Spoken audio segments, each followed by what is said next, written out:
Salut les petits loups, ici Greg alias GTechFPV de la team Taras. Donc aujourd'hui, vous avez dû suivre un petit peu dans mon actualité avec Fred Dosh, donc il m'a aidé à passer sur les nouveaux Vega, les HSXR en 6S. On avait fait un modèle pour que je puisse tester. J'ai été totalement convaincu. C'est vraiment différent et voilà, c'est le kiff. Donc oui, c'est plus cher, mais par contre, c'est vraiment un vrai plaisir. Du coup, aujourd'hui, on va déballer les colis du coup parce que j'ai commandé le deuxième Vega HSXR 6S. Donc j'ai toutes les pièces qui sont arrivées aujourd'hui. Donc on va déballer ça ensemble et puis on va faire un espèce de review rapide sur le montage cette fois-ci, non plus sur le drone en lui-même. Allez, à tout de suite. Allons-y. Donc le premier colis, hop. Tac, j'ai déjà un peu ouvert des choses, hein. Hop là. Donc du coup, j'ai recommandé des hélices. Étant donné que le 6S pour moi est relativement puissant, parce que je suis pas non plus une star en pilotage, je me débrouille à peu près bien, mais je suis pas une star, donc du coup j'ai gardé les fameuses Gemfan Wind Dancer, qui ont un pas qui est pas très important. Du coup il y a moins de vitesse de pointe mais un meilleur contrôle, donc du coup il y a moins de patates, mais parce que la patate j'en ai pas vraiment besoin étant donné que pour l'instant je maîtrise pas assez. Par contre je garde un contrôle vraiment très agréable.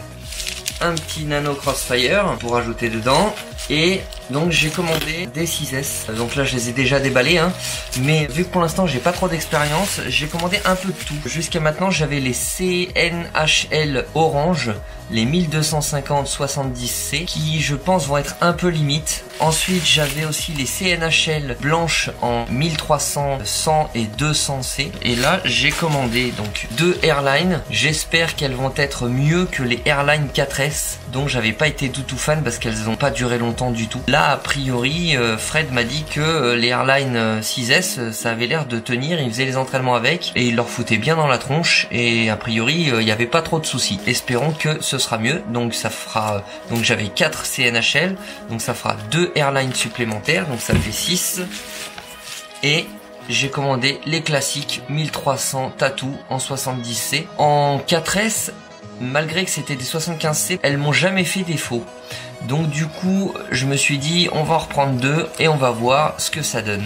Donc du coup, j'ai 2 de chaque lipo et on va pouvoir tester ça pour voir laquelle dure le plus longtemps en termes de durée de vie. Donc voici donc les 4 types de lipo que j'ai acheté.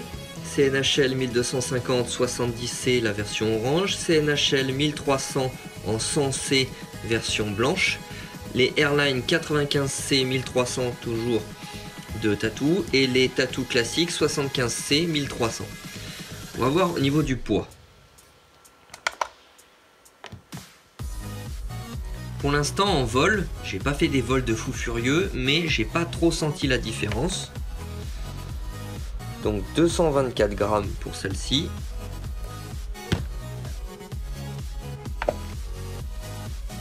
« 250 pour celle-ci. 225 pour la Airline. Et 216 pour la Tattoo classique. Donc en termes de poids, bah du coup c'est la Tattoo classique qui est plutôt pas mal. La Airline vient juste derrière, parce que 95C, bon, elle est à peine au-dessus en poids. Par contre celle-ci est vachement lourde. Pour, a priori, en C en tout cas, pas trop d'écart entre la Airline et... Voilà, donc j'avais juste une inquiétude, c'est que les Airline ne tiennent pas. Comme j'avais eu des Airline en 4S qui n'avaient pas du tout tenu. Pour l'instant, on n'est que en session de rodage, donc du coup je peux pas vous dire, mais dès que j'aurai terminé, on pourra voir sur des vraies sessions si ça tient le coup. Donc grosso merdo, j'ai toute la frame carbone avec donc les 4 bras, support de caméra, la plaque d'en bas, la plaque du dessus, la plaque du top, toute la visserie nylon est fournie avec les petites rondelles et tout, toute la visserie métal. Donc la visserie métal c'est pour monter la frame, la visserie nylon c'est pour monter le stack qui est dans la frame. Ensuite le petit pad antidérapant en dessous pour éviter d'abîmer les batteries, les petites colonnettes, la V-bar, les petites attaches, la petite clé spéciale pour moteur, porte-clés, hop, tac tac tac tac. Le support pour le trempe, les protections moteurs et autres et autres. Ensuite, le F55, il est livré avec pas mal de choses. La XT60 est fournie, donc ça c'est vraiment cool. Il est livré avec ses 4 dumpers, les petits dumpers là qu'on va insérer là-dedans. Et il est livré avec 2 nappes, donc celle qu'on va utiliser et une complètement identique qui va nous servir de spare si jamais on a besoin. Ensuite, le Nano Crossfire avec la version SE avec la petite barre et tous les petits câbles et la gaine thermo fournie avec, la petite Foxeer Predator V3 avec la petite visserie dont je vais m'occuper, le petit rampe avec sa petite nappe, donc il y a plusieurs nappes, hein. Moi j'ai choisi celle-là parce que c'est celle-là qui va me servir, la petite liste du contenu de la frame Vega, les 4 moteurs F60, la FC, avec la FC il y a livré des petits trucs, je pense que c'est la visserie spécifique qui doit passer dans les petits dumps. Les condos livrés avec le F55, c'est des 470 en 35 volts. Donc ça, c'est ceux qui sont livrés avec le F55. Et ceux qui sont livrés par Fred, c'est des gros, donc 1000 microfarads, 35 volts. Voilà. Ensuite, on a les 2 petites antennes Lollipop, toute la visserie pour les moteurs. Donc voilà tout ce qu'il faut pour faire un drone. Tout ça, concrètement, une fois toutes les pièces achetées, là, celui-ci, il y en a à peu près pour 450 €. Grosso merdo, hein. Peut-être même un peu plus. Mais bien évidemment, j'ai pris tout ce qu'il y a de plus cher. C'est des moteurs qui sont relativement chers. La caméra pareil, c'est pas la moins chère. Le SC pareil, la FC pareil.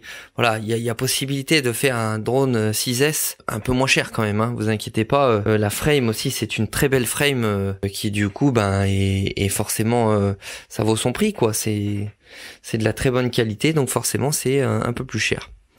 Voilou, le petit déballage et puis on va faire le montage.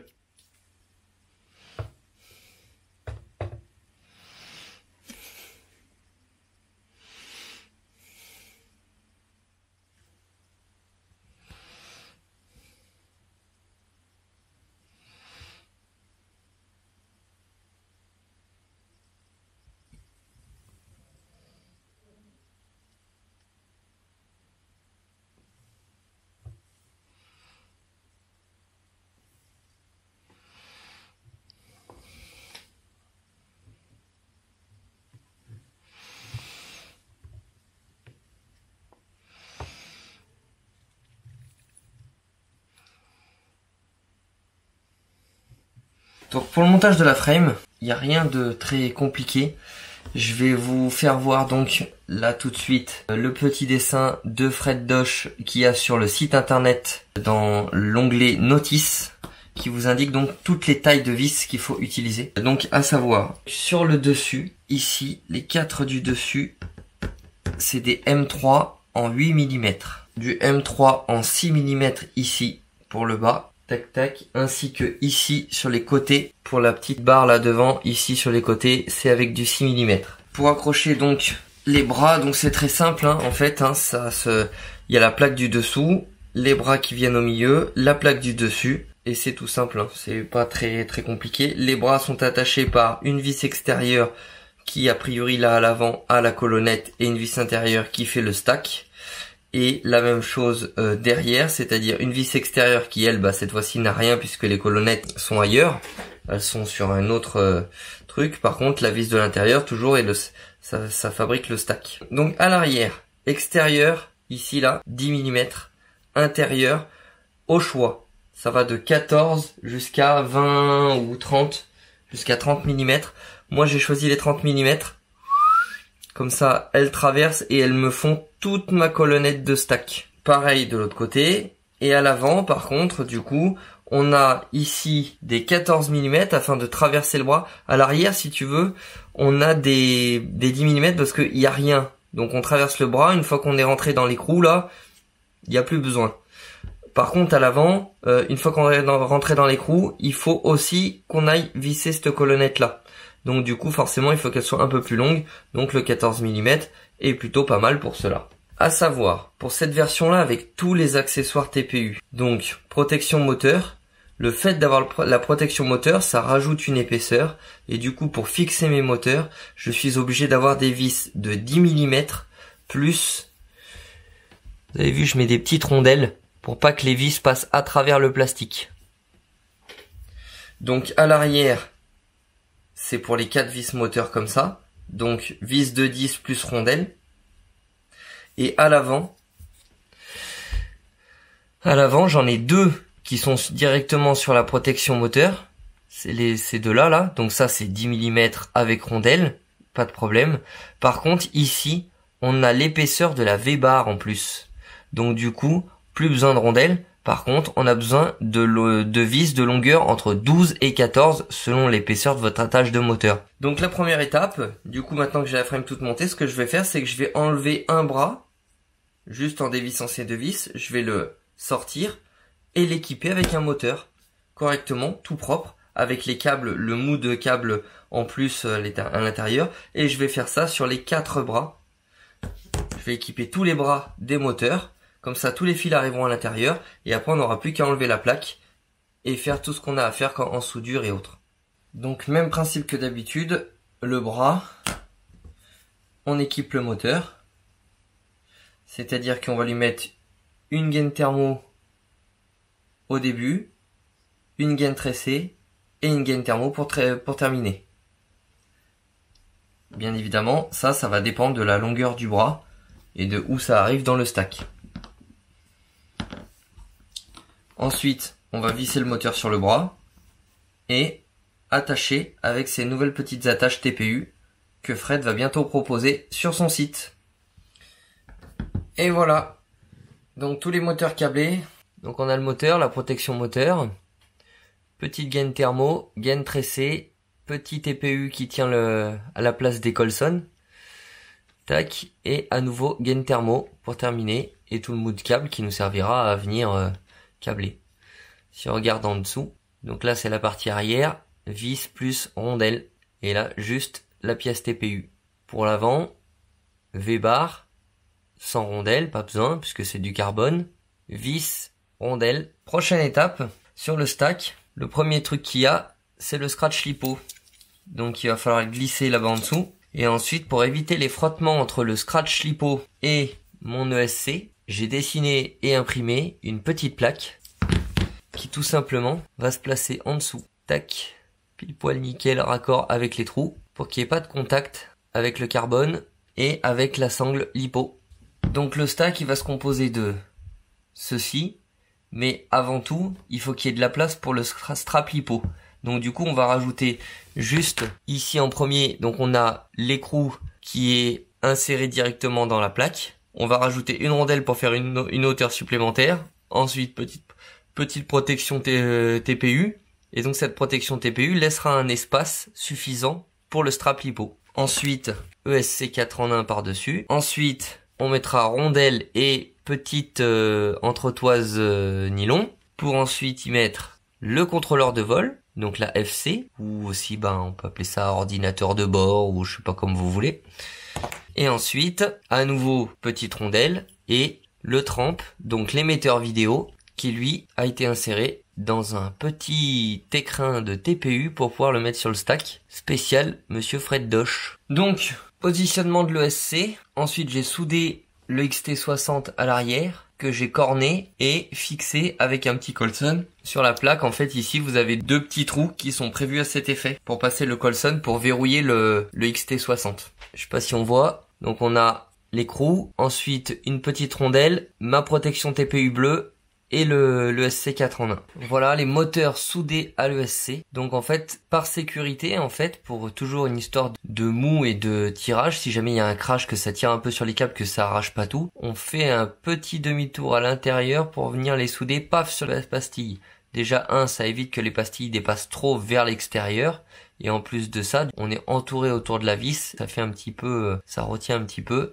C'est plus sécurite et ça marche mieux. Juste un petit détail. Sur le F55, ici, là, le T-motor, par le dessus, là, ça, la plaque noire, là, qu'on voit, elle est en ferraille et elle conduit l'électricité. Donc, il faut faire attention lorsqu'on fait les soudures ici, que les gaines des câbles soient pas abîmées et viennent pas toucher le bord de la plaque métallique. et fasse contact. Donc à la limite, quand vous avez fini les soudures, avec un petit testeur, vous venez faire biper pour voir si ça bipe pas entre votre pastille et la plaque. Donc la plaque elle est chanfreinée sur les côtés, c'est l'endroit où ça conduit l'électricité. On met le testeur d'un côté de la plaque, de l'autre côté de la plaque, ça bip puisque ça traverse la plaque. On en laisse un sur la plaque. Et du coup, on va tester chacune des pastilles qu'on vient de souder pour voir s'il y a un courju ou pas. Là, c'est pas le cas, tout est bon. On continue. Ensuite, nous allons préparer le Nano Crossfire.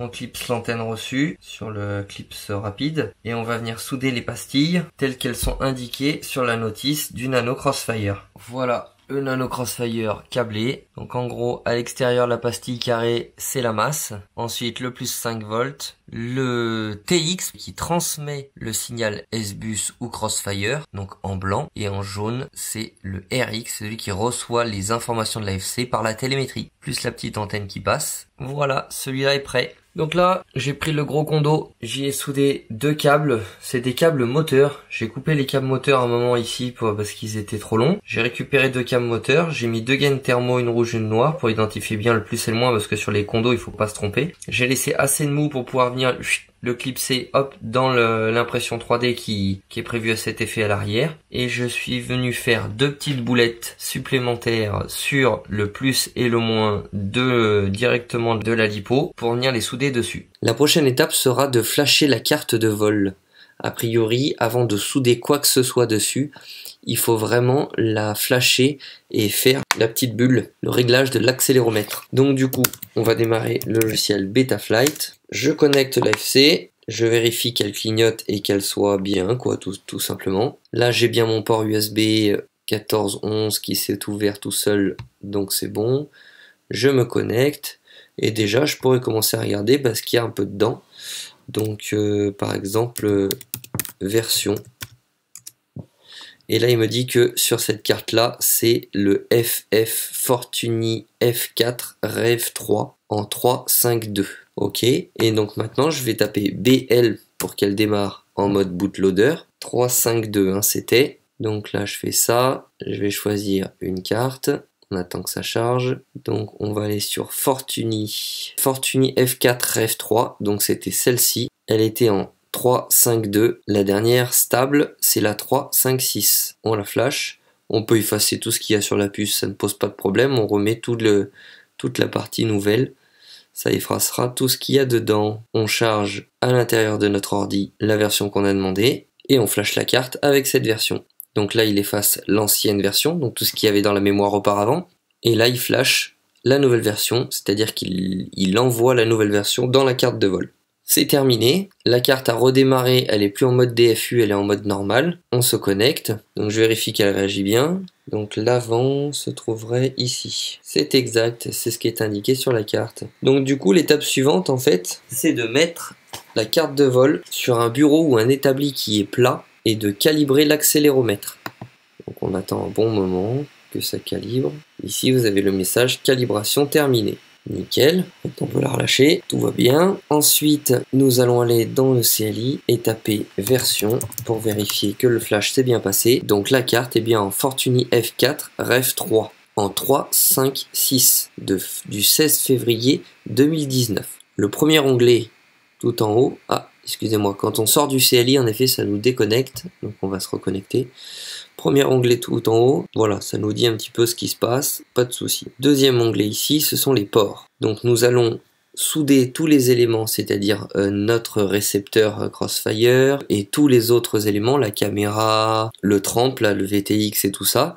On va les souder sur différentes prises qui ont des numéros, 1, 2, 3, 4, 5, 6 au choix. Selon ce qu'on va souder, on va retenir les numéros et on reviendra ici tout simplement pour mettre les bons périphériques au bon endroit. Voilà, dernière partie terminée, c'est-à-dire que donc on a soudé tous les câbles qui allaient sur l'AFC, dessus, dessous, selon bien évidemment la petite notice de la carte de vol.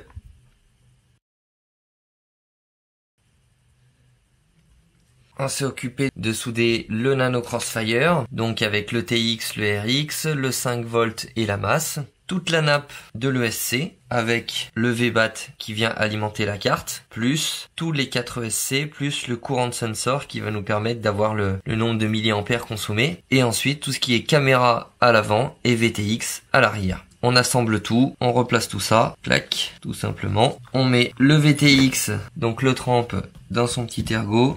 Les 4 petits boulons pour verrouiller pour être sûr que tout le monde se barre pas. Donc pour cette partie-là, rien de très compliqué, hein. Il suffit de regarder la notice de la carte de vol et de brancher les fils au bon endroit, là où ils sont censés aller. Et puis c'est tout. Voilà, on rebranche les connecteurs qui vont bien. On vient insérer la caméra dans ces ergots carbone qui vont bien. Hop, la top plate et on verrouille par les vis.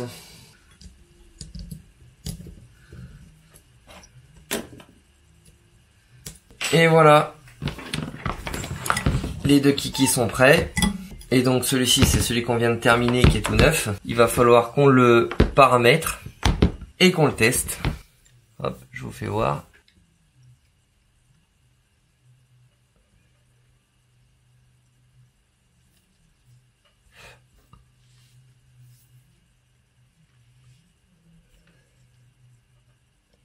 La suite sur Betaflight.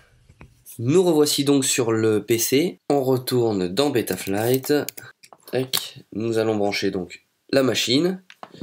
Alors là actuellement, il dit qu'il y a une nouvelle version. Pour l'instant, j'en veux pas. Hop là. Connecté.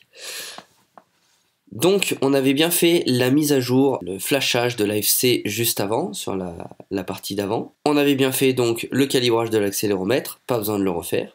On va basculer dans les ports. Au niveau des ports, on ne touche jamais à l'USB VCP parce que c'est ce qui permet à la carte de communiquer avec le PC. Si on le désactive, on ne pourra plus accéder à la carte, ça risque d'être embêtant. Et ensuite, nous avons donc le micro RX du Crossfire que nous avons branché en version Crossfire avec le TX et le RX sur le port numéro 3. Nous allons indiquer qu'on a un serial RX, une réception de données sur le port numéro UART3. Pour tout le reste, sur cette machine, je n'ai rien du tout simplement parce que même le VTX, c'est-à-dire le tramp, je le programme avec ma petite baguette magique qui est le wand de Immersion RC. Je trouve ça plus simple que de passer par les scripts LUA ou par l'OSD Betaflight. D'autant plus que maintenant on peut le faire avec une application sur le téléphone portable. Donc le seul port à ouvrir pour moi au jour d'aujourd'hui, c'est celui-ci, le UART3 dans lequel je rentre mon fameux signal Crossfire. On bascule ensuite dans configuration. La configuration préconisée par Fred Dosh,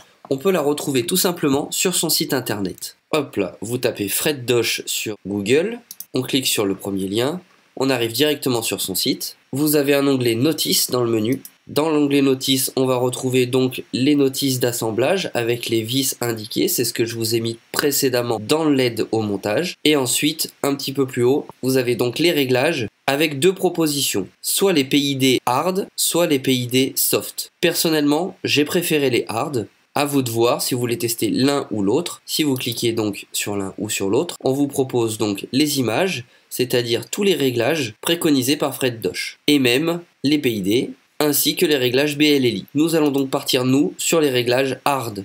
Pour ces réglages, sur tous les modèles de Fred Dosh, il fait une configuration en prop out. Le prop out, c'est tout simplement les hélices qui tournent vers l'extérieur. Cela a un avantage, c'est que toutes les herbes et autres qui veulent venir sur l'objectif de la caméra seront expulsées vers l'extérieur. Donc un petit peu moins de saleté sur la caméra. Personnellement, avant j'avais une mauvaise expérience du prop out, car cela me rajoutait des vibrations. Avec les versions actuelles de Betaflight, et tous les filtres PID et autres, ces problèmes-là ont disparu. Nous sommes donc avec un petit interrupteur ici, motor direction is reversed. Nous fonctionnons donc avec le sens de rotation à l'inverse de ce qu'on fait habituellement. Donc je coche ici, et bien évidemment, il faudra que je teste mes moteurs en armant sans les hélices pour voir dans quel sens il tourne et aller dans BLLI pour changer le sens des hélices pour être bien sûr qu'elles tournent dans le sens inverse habituel. Attention, le fait de cocher cette partie-là indique juste à Betaflight et donc à la carte de vol que les hélices vont tourner dans l'autre sens. Cela ne fait pas tourner les moteurs dans l'autre sens. Pour cela, il faut impérativement aller changer les paramétrages dans BLLI. Ensuite, le SCT Motor est en 1200 pour le mode D-Shot. Donc D-Shot, c'est un mode numérique. 1200, c'est l'un des derniers existants. C'est une rapidité de communication entre l'AFC et les ESC. En général, quand on sélectionne D-Shot, tous les menus en dessous disparaissent car très peu de réglages. Il y a simplement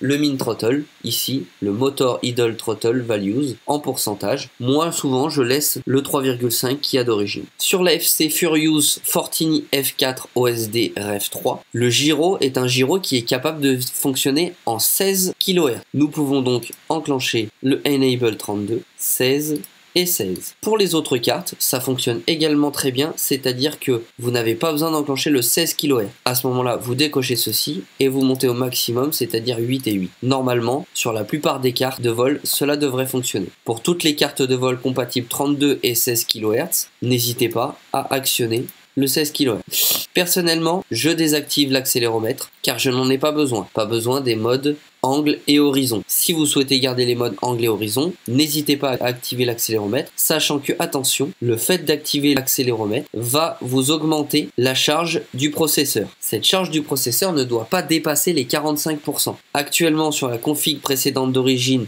nous étions sur 10-11%. Si je sauvegarde et qu'on se reconnecte, le fait d'avoir enclenché le 16 kHz me fait augmenter à 58%, ce qui est beaucoup trop élevé. La carte de vol pendant les vols risque de galérer. Donc du coup, pour soulager un petit peu mon CPU, je vais tout simplement relâcher l'accéléromètre.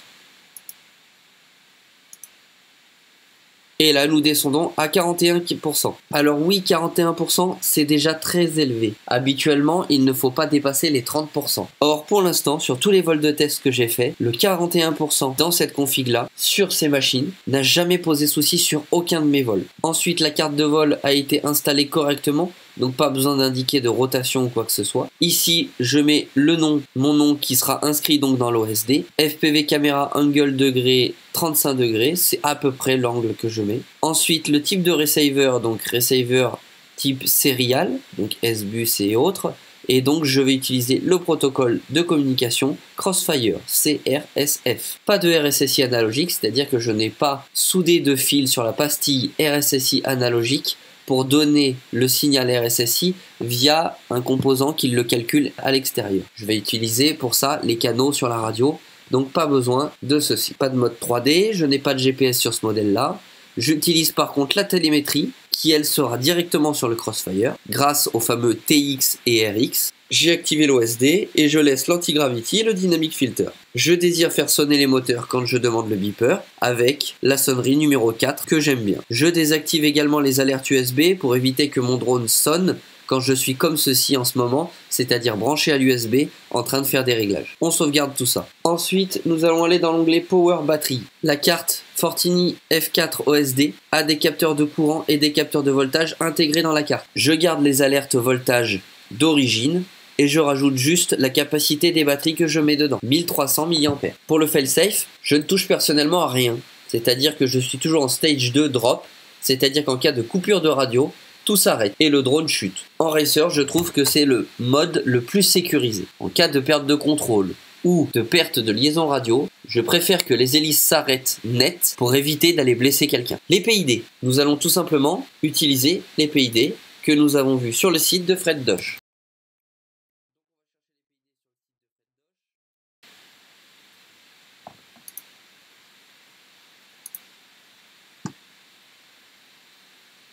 A priori, je les avais déjà mis, mais c'est pas les nouveaux. Donc du coup, on va juste le changer. Alors je sais pas, lui sur son image, ça marque bien 1000 degrés par seconde, alors que moi, quand je fais les mêmes réglages, ça me marque 987 degrés par seconde. Je dois avoir un réglage quelque part qui fait que c'est pas tout à fait exact, mais c'est pas très grave. Ces PID paraissent un petit peu bizarres par rapport à des valeurs que j'ai l'habitude de voir, mais je les ai essayés sur deux machines. Et franchement, ça vole très très bien. Ensuite, on a 20, ça c'est bon, ça c'est bon. Ici, on sera en smooth, donc en souple, à 5,5, 0,50. Bien évidemment, tout ce qui est RC rate, super rate, ça c'est un petit peu personnel, hein. C'est les réactions sur les sticks. Si les sticks réagissent rapidement, pas rapidement, rotation rapide, rotation pas rapide. Ça dépend vraiment de votre ressenti à vous. Donc cette partie-là, RC rate, super rate, ça sera à vous un petit peu de jauger par rapport à vos ressentis à vous, hein. Ensuite, TPA, on est à 0,30 et 1300. 0,30. Donc le TPA, c'est un truc qui calme les PID à partir d'un certain point, c'est-à-dire par exemple là à partir de 1300. Donc quand j'ai atteint, c'est le milieu. Donc quand je pars d'en bas à 1300 sur le throttle, il y a une valeur de 0,30 de TPA qui affecte donc le throttle. Un petit save, les réglages suivants, alors ça on a déjà fait, ça on a fait, c'est ça, les filtres. Filter setting ici dans la partie PID, on va regarder vite fait, a priori rien n'a été touché, 100, 200, et ici, 100, 250. Ici on a celui-ci qu'il faut augmenter à 250. Un petit save. Alors attention, tous ces réglages là c'est pour Betaflight 3.5. Ce que vous voulez, mais grosso modo ça ne convient pas au réglage Betaflight 4.0 ou les suivants, qui a priori ont des façons de réagir et des filtres différents dans le nouveau Betaflight 4 qui sont un petit peu plus compliqués à régler. Les résultats peuvent être là, mais ça demande un petit peu plus de réglage. Moi la version 3.5 marchait très très bien, donc du coup j'ai décidé de rester sur cette version là. Donc pour les réglages Betaflight et PID, on est bon. J'ai rentré tout ça dans le profil numéro 1, c'est celui qui est chargé d'origine par le drone. Souvent on me pose la question de comment on fait pour faire plusieurs vitesses pour le drone sur un interrupteur, notamment pour les débutants. Ce qui va faire la vitesse, en fait, ce que vous appelez la vitesse en tant que débutant, c'est la réactivité du drone. Est-ce qu'il va se pencher rapidement? Est-ce qu'il va se pencher beaucoup ou pas? Est-ce qu'il va être très réactif et autres? Donc ça en général, c'est tout ce qui est les réglages de rate et super rate. Et donc la possibilité de faire plusieurs vitesses, tout simplement, c'est que sur le profil 1, vous allez faire des réglages qui font que ça se penche doucement. Sur le profil 2, moyennement. Et sur le profil 3, par exemple, ça se penche plus vite. Ça soit plus réactif, quoi. Et ensuite, on pourra affecter un interrupteur pour basculer d'un profil à l'autre. Cet interrupteur pour basculer d'un profil à l'autre se fait non pas dans les modes, comme on a l'habitude de faire, mais dans l'onglet qui s'appelle ajustement. Ici, tout simplement, on va enclencher ça, choisir l'interrupteur qui va nous enclencher ça, et choisir qu'est-ce qu'on va bouger avec. Et tout simplement, ici, on va venir choisir les différents profils. Rate profil sélection. Et là, on choisira slot 1, slot 2, slot 3, slot 4. Donc, c'est les 4 profils via tel channel. Donc là, quand mon auxiliaire, par exemple, est entre telle valeur et telle valeur, ça enclenchera les rate profils numéro 1 via donc notre channel 1. Alors, je ne sais pas pourquoi il répète. Et après, là, on fera... voilà, ensuite là de telle valeur à telle valeur, et ben on demandera les rate profil mais du slot 2 et ainsi de suite. Moi je n'utilise pas, j'ai qu'un seul profil de vol, ça me va très bien. Nous revenons un petit peu en haut, donc juste après les PID, nous avons le receiver. Donc vous branchez votre radio et comme d'habitude, vous vérifiez que vos sticks fonctionnent ici. S'ils ne sont pas dans l'ordre, on a la possibilité de les remapper ici, c'est-à-dire choisir que le A, donc le roll, soit pas en 1 mais en 4 par exemple, donc on mettrait A, 4, 2, 3 et puis du coup ce qui se retrouverait en 1 ce serait le rudder, le yo. Donc voilà, on peut remapper comme ça avec les chiffres plus les lettres ici en inscrivant soit à la main soit en sélectionnant le type de radio que vous avez. Ici le RSSI, donc vous verrez en général quand votre drone est allumé avec une batterie sur le RXSR ou sur plein d'autres trucs ou directement fait par la radio, on peut envoyer le RSSI sur un des channels. Et là par exemple moi ça arrive dans le channel aux7, donc le aux7 ici il va monter et m'indiquer mon RSSI et je le sélectionne ici pour qu'il soit pris en compte par l'OSD et affiché. Je mets toujours une petite deadband au milieu. C'est une petite zone sur laquelle, si jamais il y a une petite vibration, que ça reste pas tout à fait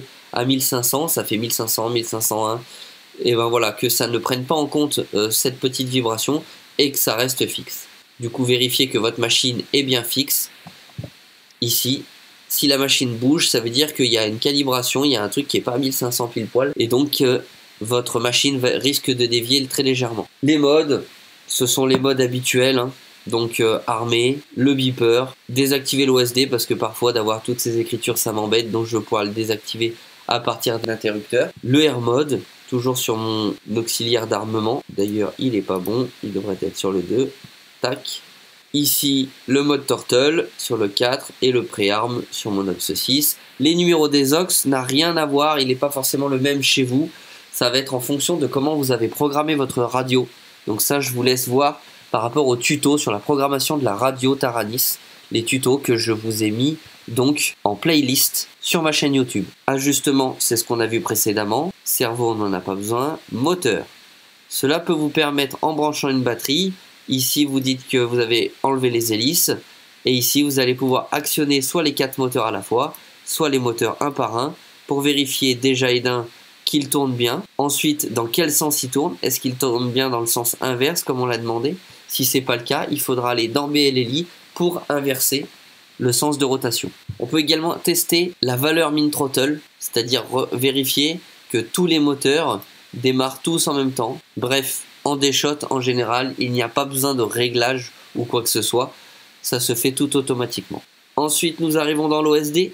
Moi, je sais que j'aime bien cet affichage-là. Après, ça, c'est personnel. Chacun met l'affichage qu'il désire. Donc souvent le format vidéo, on essaye de mettre un format vidéo automatique, c'est-à-dire selon la cam que vous avez, que ce soit PAL ou NTSC, il va essayer de se débrouiller. Ensuite j'aime bien mettre le nom tout en haut, le RSSI, donc le niveau que j'ai entre ma radio et la machine.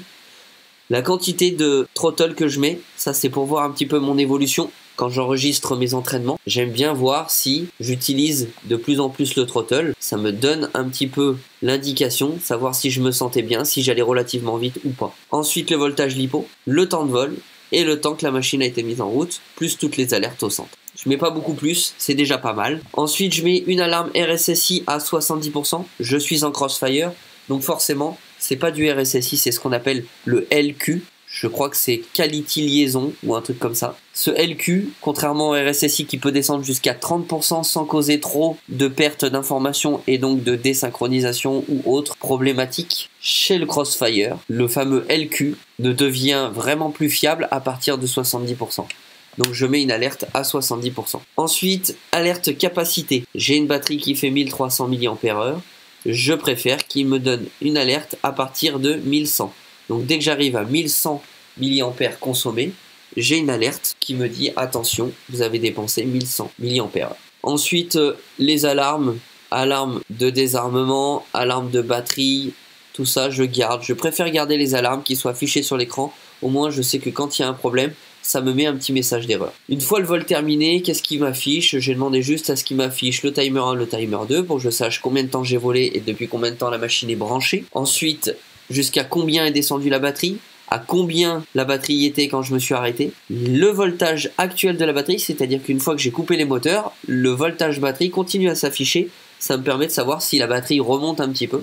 Le minimum RSSI, quand je vais loin, ça me permet de savoir si à un moment j'ai vraiment eu une chute de RSSI. Et tout le reste, j'en ai pas vraiment besoin, donc je l'ai désactivé. Le Font Manager permet tout simplement de choisir la police. Moi j'aime beaucoup la police classique Betaflight qui est un peu plus grosse et un peu plus visible dans les lunettes. Ici le gyro. Cette fenêtre là n'est pas souvent utilisée. Elle pourrait vous permettre de détecter un moteur qui est défaillant. Ensuite, ce qui concerne les enregistrements, je ne les utilise pas. Tout ce qui est black box et autres. Et on revient au CLI. Nous en avons terminé pour les réglages Betaflight. Pour les réglages BLLI, sur le site de Fred Dosh, vous avez donc tous les réglages qu'il faudrait dans l'idéal pour la config que lui il utilise. C'est-à-dire celle qu'on vient de monter. Bien évidemment, le moteur direction n'est pas à prendre en compte, puisque là, il a affiché les paramètres d'un seul ESC. Donc cet ESC-là, il tournait en normal. Peut-être que pour vous, il faudra le mettre en reverse. Ça, il faudra le vérifier en faisant tourner les moteurs sans les hélices. Et vous inverserez donc les sens de rotation en fonction. Mais tous les autres réglages, le démag, la température, le max throttle et autres, souvent, ce max throttle, min throttle, il est réglé directement par le déshot. Donc c'est possible que vous n'ayez pas des valeurs de 1000 et de 1000. Bref, suivez ces réglages, normalement pas de souci. Nous en avons terminé. J'espère que ça vous aura plu et on se voit très vite dans une nouvelle vidéo.